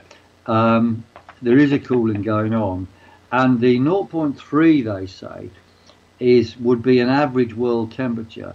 But the main impact of the mini ice ages we're talking about, which happen every couple of hundred years typically, is in the temperate zones, where you see the difference between the jet stream being north of Scotland and the jet stream being south of Bournemouth is pretty dramatic. It means the whole of Britain is either going to be pretty mild, as it is during most of the time, or pretty cold, as it will be during the mini ice age, you see. And the temperature differences then is going to be, well, I don't know, it could even be a few degrees, you see, a couple of degrees from normal times. And that will have a dramatic effect on agriculture in the whole of the temperate zones. Last time, in the last mini ice age, the effect on German agriculture and so forth was that pretty catastrophic, and a lot of Germans moved to Spain, and they would be well advised to do the same this time. Yeah, well, this has been talked about for quite a long time, Piers. I mean, we've even got it on Sky News. Scientists predict mini ice age could hit UK by 2030, but you think it's already here, don't you? Well, we are. Well, yeah. The mini ice age circulation is here now. We've got the wild jet stream. Yes. We've got these extreme cold events this spring, which have been the coldest for 100 years in a lot of places. We've got these ice phenomena on the seashores all over Europe and parts of Britain, where the sea's actually freezing up on shore, and this is a mini ice age stuff. The mini ice age doesn't mean that it's super cold all the time. It means there will be very extreme cold spells in the winter and generally lousy summers. There will also be, and there was during the last mini ice age, short periods of extreme warmth due to the jet stream bringing air from the tropics. At the same time as when it shifted a bit, it brings air from the Arctic. So it's a situation of wild extremes as well. And the disappointing thing about the scientists involved is, you see, the people who know this realise where the funding is for stuff, namely it's carrying on promoting the global warming story. So they'll jump in as kind of lukewarmists and say, oh yes, well, of course there is still the mankind's problem, and we'll help ameliorate it. The nature will do its course. But nevertheless, they go along with the story, which is a lie. It is a complete lie, right. And most of them know it's a lie, but they repeat the lie in order to get money. And there's a saying in the city: every man has his price. And I dare say they say now every woman has her price. But that isn't actually true, that some people do stand up for evidence and truth, as that judge in California has suddenly decided he's going to go along with evidence, which is a must, and we have to return to evidence-based science and politics. Well, yeah, we are in the post-truth world, and that's very apparent with all the stuff that we report. It's the way that the press and the media actually report things, and this Skripal thing has been a great example of that. That's why I brought it up at the beginning of the show, that the only actual fatalities were 2 guinea pigs and a cat, and that's not to minimise that at all, but the actual news that came in, right, this is hearsay, I have no actual proof of it, but it was one news source that I think David Icke quoted, and I haven't got it to hand, but said that their niece had been in contact with them, and they just said they had food poisoning. Again, the Court of Protection spoke for them. Well, the doctor in the hospital, where these people were taken when they were supposedly hit by the nerve agent, said there was no evidence of any nerve agent been affecting anybody in the hospital at present. That's what he said. Well, this is the thing, you see. So it's how they create. The media made it up. Yeah. I mean, what was going on? Well, it's very similar to. And the politicians follow it. Yes. And then persuade 28 countries that the Russians done it. Well, there's no evidence the Russians done it. And furthermore, you should point out that there's 165 countries that have not gone along with this story. That wasn't the way the BBC presented it. 165 countries refused to follow Theresa May's story that the Russians done it. No, we didn't see that headline. No, but it's a bit like it's very much along the lines of 97% of scientists agree, isn't it? Because that's exactly when you check out that they didn't agree. Well, they didn't agree, no, and it wasn't 97%, but it was just the way they cherry-picked the data. But that's not important. It's just the way stories are constructed. And what I find now is, we talk about this quite a lot, is that there's no journalism anymore. There is just kind of opinion pieces. And what we get is this undercurrent of PR that's going through everything. So everything's really a PR story. And the global warming thing is exactly what that's about. It's complete and utterly a PR story that's been put across. What's interesting, though, is the way that when people are presented with this stuff, they will spout a belief over a fact. And that is a very, very disturbing thing. And that's something, obviously, we look at quite a lot because we're into facts. But is there anything else in the chat box, Tony, before we move on? Yes, loads. It's been on fire. But I want to go backwards just a little bit first to link this all up. Well, one comment from Charlie that links it up. It's mainly the crop losses that's going to cause problems. Well, in one of the videos you put up this week or yesterday, Piers was talking about crop losses in Europe. Well, there's already massive crop losses across the world, causing huge problems due to this bizarre weather that we've been having here, there and everywhere. And another comment from Eric earlier, he says that he's growing organic in his garden. It's totally organic, and I wrote back in the chat that you can't grow organic food outside, and people want to know why I'm saying that. Well, it's pretty simple really, because the air is full of crap and so is the water. So if you want to grow truly organic food, you're going to have to do it in an enclosed space with filtered water and filtered air. That's the only way you're going to be able to do it, really, because with all that heavy metals and that falling out of the sky all the time nowadays, then I don't think anything's organic. And the actual term organic is probably someone, well, we did talk about it. You had an organic farmer on, didn't you, when you was in the festival last year? Jerry Miles, yeah. That's right. And there's more to that. We probably might get Jerry or someone back like him, because we could do with talking about the term organic and what it really means, because people are being misled by that term when it comes to shopping and buying things, and even farming it themselves. It's become a generic term that people see in supermarkets, so they think it's all being done. But it does mean something, doesn't it? I mean, if it's organic, then it means that farmer has not used insecticide, right? It's meant to mean that. I think there are guidelines, but I think the term is very overused and generalised, so we don't really know. But Tony's point is there'll be insecticide sweeping in from nearby fields, but it won't be so much, presumably. Yeah. So That's the idea. we should say semi-organic, maybe. Well, this was the problem, wasn't Part it, years organic. ago with Monsanto? You know, the people who didn't have Monsanto pesticides were still getting them anyway because their fields were adjacent and it was spreading everywhere. So it only applies if you do it in huge areas. Whole countries have to ban this type of nonsense. Babushka, Right. Or not nonsense, this type of poison. Babushka's... and Sorry, we heard go on. a lot about Eastern European countries who are against this sort of thing. I'd like to actually find out a bit more about that. We should go into depth with this stuff, which is what we usually do. I mean, the thing is that we're generalising a bit here because we're getting into comments, but we can't make a really informed decision on anything until we know all the details and all the facts. But I would generally concur with your point, Tony, that yes, the food we're getting is very corrupted, and it's getting harder and harder to do anything about that. And of course, that's what we talk about all the time. The way to do it is you have to go really get yourself off grid if that's possible, and trying to make that very difficult. But it is still possible, and I just think that the way out of it is to be sovereign in where you're thinking and actually start really, you know, what we say every week. You know, I mean, we go on about this stuff such a lot that it really is up to the individual to actually do something about it. Otherwise, you are just an imbecile or an idiot, and you're going to be treated accordingly.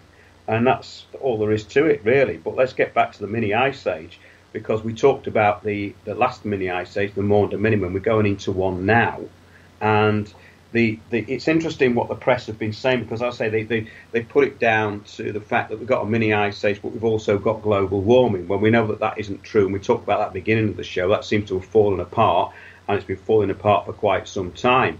But with the idea of a mini ice age, give us some more information on that, Piers. We've talked about that we're going to get colder winters. Now, just before you come in there, a side issue was that I went back to a place in Kent, and people were telling me there that one of the people had recorded a temperature of 15 degrees below freezing there, which is very low for this country, isn't it? It is. Well, for lowland, I'm not talking about Scotland here. I'm talking. It about is. We're lowland. talking about Kent and so forth. Yeah, I mean, that is extremely low for Kent in the spring. I mean, that is ridiculous. But we will have more of that. I mean, the mini ice age will mean more extreme low temperatures, generally colder winters, generally later springs, and a lot more hail due to the shallower atmosphere or the greater lapse rate, the greater fall off of temperatures as you rise, and it will cause the crop damage, which that listener mentioned. And I think we ought to do more to report on crop loss, which is not something found very interesting by mainstream media, but it is very important. I mean, the late spring in Europe has caused massive losses all over Europe, you know, and these farmers who were misled by the green lobby into planting vines all over the place, hoping they were going to be able to make lots of money from wine, are not going to make money from wine, because the first thing that happens actually is a lot of the vines get killed by hailstorms, you know, because there will be increasing numbers of hailstorms. And otherwise, of course, they have a late flowering problem due to the consistent late springs which we are going to get, in addition to, you know, following on from this one. So I would just urge anyone to, you know, involved to, I don't know where crop monitoring is done generally, but obviously the farming outlets do it and the mainstream media don't report it, but we should have consistent monitoring of that, and then there has to be discussion on what farmers can grow instead. I mean, you know, when wheat becomes difficult to grow, you might have to grow turnips, and we'll have to get used to turnips for breakfast and so forth. Well, it's interesting, isn't it? Because if we look back into ancient history, very ancient history, there are indications that the actual climate of Great Britain has completely changed over thousands of years. And some people report that, you know, there are certain findings, if you can look into this, that it was more of a tropical climate at some point. But because the Romans did it, they grew vines on Hadrian's Wall. Oh yes, which they don't do anymore. Yeah. So the thing is with all this stuff, I mean, we can only focus on little bits of it. We don't actually know. And this is what gets me about all this, that you get these people coming in and all of a sudden they're experts and they know. Well, we're only here for about 70 or 80 years, so how can you know? And everything else is hearsay. So when you bring it down to that, it's like what we talked about at the beginning of the show. You're talking about a legal argument, you know. Where's the defence and where's the prosecution evidence? You know, they just present hearsay. Well, that's no good in a court of law, is it? No. You know. So, Tony, any more stuff in the chat box? Yeah, there's lots going on in there still, but I wanted to address something else. Yes. Okay. What was it that I wanted to address? I'm sorry, I got distracted. There's so much here in the chat. Right. You'll have to come back to me in a bit, Mark. Sorry. Okay then. Yeah. So getting back to the mini ice age, we actually got 2 videos up there that I urge people to look at. If you haven't looked at them, there's one about the climate change trial, and that's very important, and that's a great thing to get people to look at. So if you can share those videos, share it with climate change believers. Well, climate change. We believe in climate change because it happens, but the anthropogenic climate change people, the warmists, yes, share that video with them because that is their evidence, and what they need to do is come up with better evidence if they're going to have a convincing theory. So look at those videos, and we've got that up, and the mini ice age, which is what we're talking about at the moment. It's definitely getting colder. There's no doubt about it. I mean, for the last few months, it's been freezing, but also for the last week until last Thursday, it was really cold where I was. The sun was out, but it was freezing. I mean, a lot colder than it should be at this time of year. You're the expert, Piers. Is that unusual? Well, it is unusual, and I can also happily report that we predicted what's happening this March and April in our long-range forecasts, and you can get them at weatheraction.com at a reduced rate at present. And the reduced rate is going to end on Tuesday, so you better hurry up. But very specifically, we've had 3 very cold spells for Britain in the period from end of February to early April, and we predicted these correctly from a long time ahead. This April there is going to be a remarkably nice warm spell, sort of from around the 14th for a few days, which we predicted a long time ahead. But after that it's going to go downhill again into generally colder. But if you want the details, go online and get the forecast. It's weatheraction.com. Also, go to windowsontheworld.net and check out the archive, because we've got a massive archive up there, and we're actually building the site in the background. Tony's helping, and we have got all this stuff. And what we're very concerned about is that we don't lose it from YouTube. And one of our listeners, Martin, has sent me basically a 128 gig drive, so I can send it to him, and he can upload it to other places, and we can keep everything on different platforms. We're also on BitChute now, which doesn't get a lot of traffic, but it's there. And we might just use those videos to share around, because we need to get more hits on those. And of course we're on Spreaker, and that's the place that we want people to come to, because we broadcast live from there every Sunday. It goes from Spreaker to YouTube, then BitChute, so it does that automatically, which saves an enormous amount of time, which means that I've got more time to do research. And we have got a few people now working in the background helping us out, which is great. We do, however, need a few donations here and there, because running this costs actually a lot of money. And anyone who's got a few extra pennies, please put them into the donate button box. That would be much appreciated. And I do this because I like it, and I do this because we need to do it, so we want to keep doing it. And I want to have a look at some of the comments on the videos on YouTube, because there were some very interesting ones up there earlier on, and we've got some of them are quite amusing as well. So let's have a look at those. Hang on a minute, I've just got this just going around in circles here. But Tony, have you thought what you were going to ask us yet? Yeah, I've got it. I wanted to talk to Piers. While I'm just getting this together, then fire away.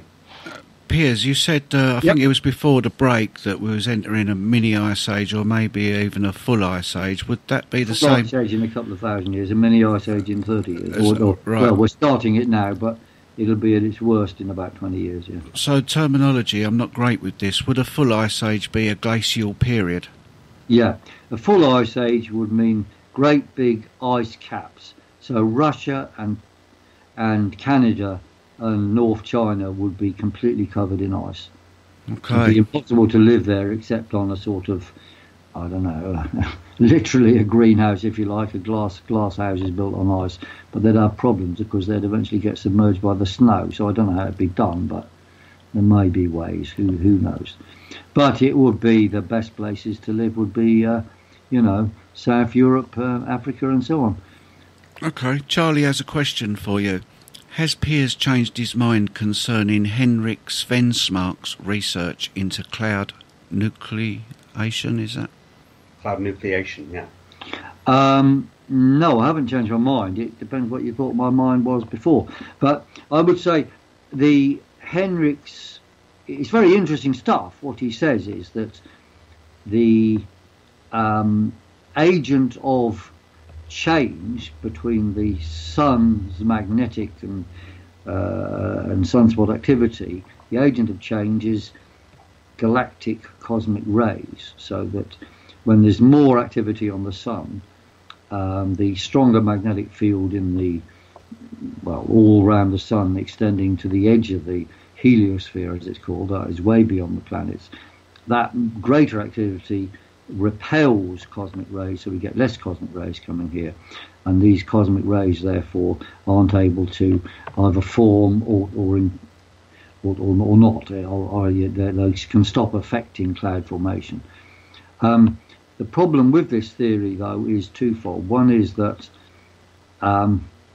first, the biggest problem is that if it's true, then world temperatures would follow the clouds by this argument, and they'd have to follow an 11-year cycle, which is the 11-year cycle of the sun.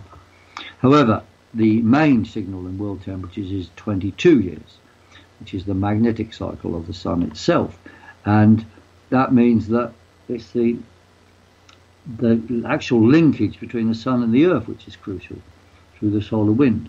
That gives us the 22 cycle.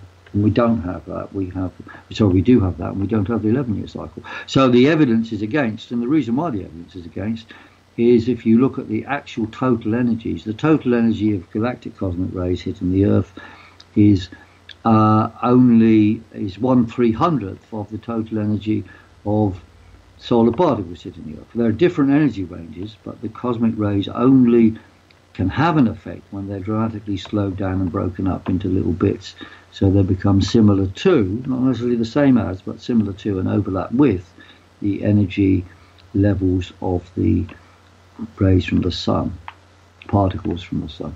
So I still think it's essentially 97.7% or 99.7% a false theory, and it's a confusion of a proxy with actuality. It's a bit like saying, look, we can look out the window and see trees moving around and conclude therefore it's windy, right? Now we know, if you like, the wind does certain things, but you could argue, well, no, it's the trees waving that are doing things. In other words, you start attributing the proxy to as a force in itself. Well, that is what has been done in the Svensmark theory. It's not to say a lot of the work he's doing about, ionization and what forms clouds, how clouds form isn't valuable. It is valuable, but it doesn't mean that it's cosmic rays that doesn't it. I've said to him and his supporters that everywhere where you put cosmic rays, you could probably delete that and insert solar activity or the reverse of solar activity and get the same results. And in cases where you can't do that, then you have to look into it and see what is going on concerning, for example, the different energies of particles which have different effects on different levels of clouds, because it's not a simple effect, the cloud issue at all. No, I don't know if that answers it, but there you are. Well, it's a very interesting explanation, Piers. I was just going to get onto something which we have talked about over the years, but someone's made a point of it here. It's in the comments on YouTube under our video, the mini Ice Age video.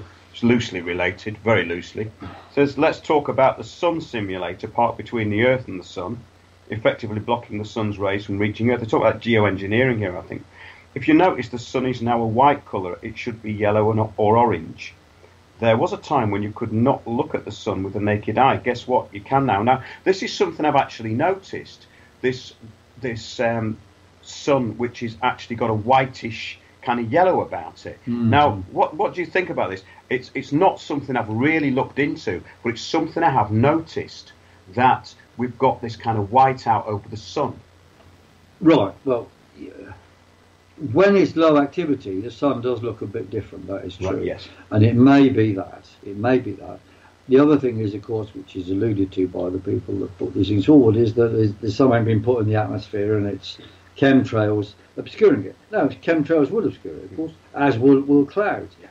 Third thing is, it could be higher level cloud, cirrostratus cloud, and that will give the sun a pale, ineffective appearance, and you won't feel so warm. So I think the difficulty is you have to have a lot of data. That's right. And absolutely. A lot of atmospheric this is why I didn't want to get to draw any conclusions. I didn't want to draw a conclusion. I just wanted to throw it in because people have mentioned it, but it's something that I've noticed. And but geoengineering is going on. Yeah. Whether it's been successful, I doubt. But there's no doubt about it that people in the military all over the world want to be able to control the weather for military purposes. Yeah, control the weather by 2025. I don't believe they can do it yet. Control the weather by 2025 was the aim, wasn't it?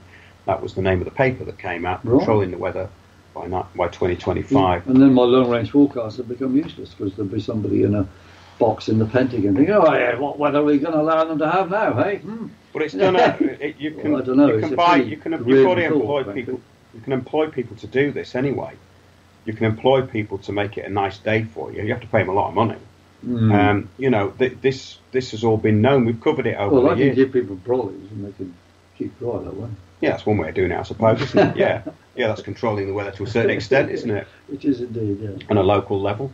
And, the thing is with all this geoengineering stuff, these people are definitely capable of doing it. They definitely want to do it, and I think they are doing it. Dr. Strangelove stuff, I think, is an abomination and should be ceased. Well, it is. When you get people like David Keith talking about it, and they want to put, they want to rain down sulphur out of the sky and all this sort of stuff.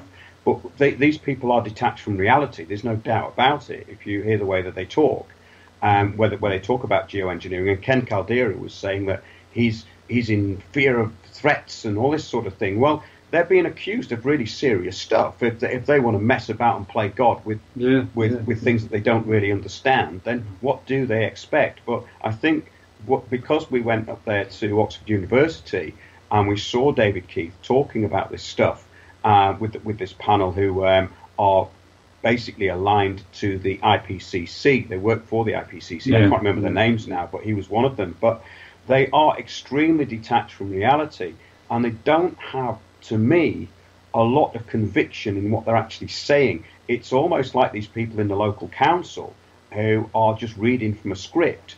I don't think they understand the depth of what they're really talking about, and they seem dangerously detached from it, in my view, in the respect that they would even spout this in public as though people weren't going to get upset about it, that they were controlling the weather for them with putting sulphur in the sky. It's kind of an odd thing that they don't seem to realise that there'd be a backlash against it. That's what I find surprising. Well, it is, isn't it? Yeah, I see they're so arrogant. You see, but the people that are writing these narratives and reproducing them are arrogant, and I think that's one borne out by the completely stupid behaviour for that court case. They just assumed they were bound to win. It's a very interesting thing, this. It's like this entitled attitude, and I see it a lot, and I think that it's all down to people's lack of education in things, really, and lack of interest in real data, because it takes it back to, well, where's the argument? Let's have a look at the argument. Where is your argument? An argument isn't two people bickering. An argument is a legal point. Where is your point? Where is your point of reference? Where did you get it from? What data backs it up? Well, you've got to have evidence-based court cases, evidence-based politics, and evidence-based science. Now, when I first went to Imperial College years ago, I think that evidence-based science did have a greater weight. Now it's narratives and trickery. You know, I mean, I'm sure narrative and trickery have always existed, but in the last 30 years, I think we've had basically an ending of the or a weakening of the science, evidence-based science. I mean, it's also fair to say that there always has been political manipulation by powers that be. And for example, Shakespeare was largely, he was writing stuff to order, and his play Richard III was a political thing to trash Richard III. It wasn't necessarily based on facts, or certainly it was carefully chosen facts. But the difference now is that the creation of narratives, false narratives, can be done much more easily and more powerfully and internationally by very powerful groups, and the mass media being owned by, you know, a handful around the world. That's one thing. The other thing that's different now is that we have the internet, where people can fight back and communicate with each other in a way that's never been possible. So we've got a extremely tense situation, if you like, of false narratives being forced upon us and people fighting back against them, which must be a much more acute struggle than was happening during Shakespeare's time, for example. And now it involves vastly more numbers of people. Well, that's right, and it's called consensus reality, and this is what's imposed at every level. And when I started finding out about how it was imposed, then I started looking into the science behind it, the social engineering, the social sciences, what's actually behind that. Whose idea was it in the first place? Where did it come from? We looked at Dr. Richard Day and that lecture that he gave off the record, which is reported on Windows on the World, Social Engineers Then and Now. We did 2 shows on that. It's absolutely fascinating, because you realise that this was rolled out with a lot of forethought. And what we've got now, though, I think it's gone beyond what those people ever thought it could be, because there is just this reluctance of anybody to want to tell the truth or even try and find it. You know, which is why we're here doing what we do. And so I think we're coming up to nearly the end of the show, actually. Have you got anything else you want to add, Tony? Yeah, well, there's comments from the chat and that. I've got lots to add. We'll do it another day. But Mithrin, going right back to the start of the show, says Tetra came to the UK as a direct request from the press to Tony Blair, then rolled out across Europe. And then Eric says Tony Blair quietly changed the 1948 Treason and Sedition Act in 1997 to carry a life sentence, not hanging, as every statute since 1971 is null and void. Traitors still face the hangman's noose. Midrin. Well, yeah, well, okay. maybe is that him as well? Yeah. Yeah, well, I agree with that. I do, because once that act of treason was committed and then law and not legislation was broken, then everything from there is null and void. That's my view of it anyway. Mithrin says, I disagree with the tectonic plate and iron core Earth model. Physics 101, if you take a magnetic metal and melt it, the magnetic field collapses. So how could we have a molten iron magnetic core? It's just an outdated theory, in my opinion. The model is flawed. Right, that's very interesting. I bet if you look into books about, magnetic dynamo in Earth, magnetic dynamo in the Sun, and so on, they do get pretty controversial and heated, because they, hot arguments, because a lot of them are making assertions. And what he says there is very interesting. Now, there probably are counter arguments. In fact, there are, but I'm not saying that what he says isn't correct. And I think a lot of things about magnetism are not at all well understood, either on the Sun and the Earth. And I would like to advertise at this point the the Electric Universe Conference, which moves around from country to country every year, is happening this year in Britain, and it opens on the 7th of July, and I'm expecting to be speaking there.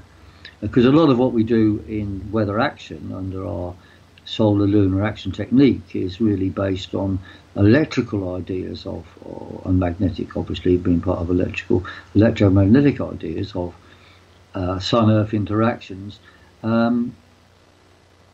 over and above the dominance in the standard physics of most astrophysics being gravitation.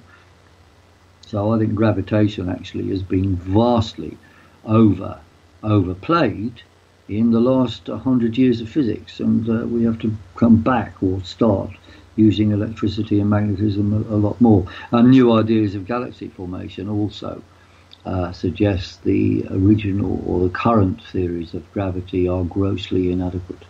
Yeah, we did a show on that. I think you were in it, weren't you, Piers? Probably. Was it? Yes, we had Steve Pank, who's given a talk at the Electric Universe Conference that you just mentioned, and he sent me the details and asked me if we wanted to go, so we probably will go to that. We want to do some more talks this year. We're lining up some at the moment, and Piers is going to be doing a debate.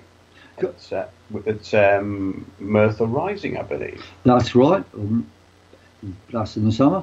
Come along, but come on, follow me on Twitter, I would say, at Piers_Corbyn, where I regularly report on new stuff going on in science, as well as in the weather and certain political nonsense needs exposing. But there's a very, very interesting guy from Plymouth University, Mike McCulloch, who's putting forward these new ideas in gravity and galaxy formation, which I just mentioned, which have had remarkable levels of success. But he runs against certain opposition from, well, the mainstream in those fields, who find their ideas, long-held beliefs in general relativity, for example, are being upset.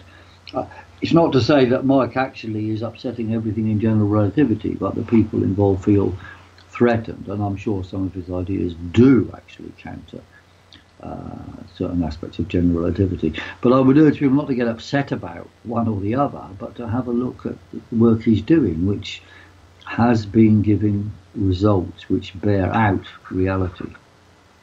Yes. So, yeah, we are going to be doing some talks this year. We're just setting up the dates at the moment. And we want people to come along to those and spread the word. So keep spreading the word about wonders on the world. We should advertise AV8 as well. Yes.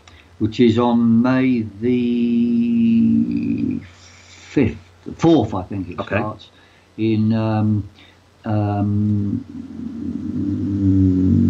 Milton Keynes. Milton Keynes, yes. So it's AV9. This year it's AV9. Ian Crane's AV9. I went to it last year where I spoke, and it was a tremendous experience. Really lively people there, really interesting discussion on all sorts of stuff. So it's AV9 this year. Isn't it? And he's been campaigning about fracking, against fracking, and also against 5G. And I would recommend go onto the website, look for it. AV9, Milton Keynes, Ian Crane, those things we'll find. Yes, and we'll be doing a few more ourselves. Yeah, I've met loads of people at one of his early conferences, actually. We became friends, and we're still friends there. All the people from Edge Media, which is now gone, met them all there. I think it was AV2. But back to you, Tony, because I think we're nearly out of time. Yep, we're not far short. We've got a couple of minutes just about, because we had a little bit of a late start. Right, so I've got a couple of more comments that I'm going to read out. Yeah. Apparently there are no longer any indigenous bees left. They are all from overseas. That was from Eric. I don't know, but we need to look into that one. Martin Houston. Cheers, Martin, for popping in. Check that out, because we've got people who have hives all over the country, friends of Piers. Right, that's good. Right, the link between sea temperature and CO2 level is obvious to anyone who drinks beer. A warm beer goes flat faster, warm water holds less CO2, and vice versa. Yep. Right? Mithrin says, Does Pierce agree that the solar and cosmic energy incident on the Earth increases its mass? You might want to save that for another show. He also says the sun was yellow when I was a child. It's now white because it's moving through more dense stellar material. Last word, Piers?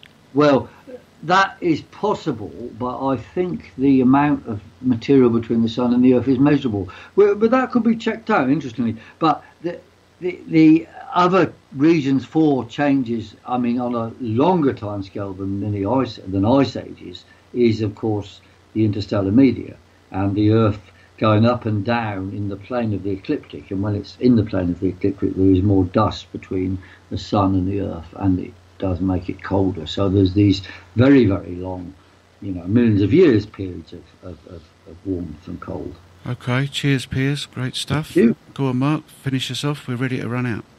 Right, well, that's great. Thanks, Tony and Piers. It's great to get some input and be able to sit back and think about what's being said for a change, because we've covered a lot of stuff over the past year, and I'm really pleased with the shows, and I actually look back on them and go, wow, that's dense information, and for a change I've been taking in dense information from two other sources, yourself and Piers. I'd like to do that again, and in fact it sparks off a lot of different areas for me to look into, because all the stuff that we look into is absolutely related, and that's what I try and do, put it all into what I call the bigger picture. And I hope that that was interesting tonight for people. And you can look at those two videos. They're on Windows on the World, on the front page of Windows on the World, and of course YouTube. And our shows go out on Spreaker every Sunday, 9 to 11 p.m. And then we go onto YouTube and BitChute from there. But join us on Spreaker and please subscribe. Back to you, Tony. Thanks, everyone. Have a great week. Thanks for all the good comments in the chat. And cheers to Piers and Mark. Cheers, everyone.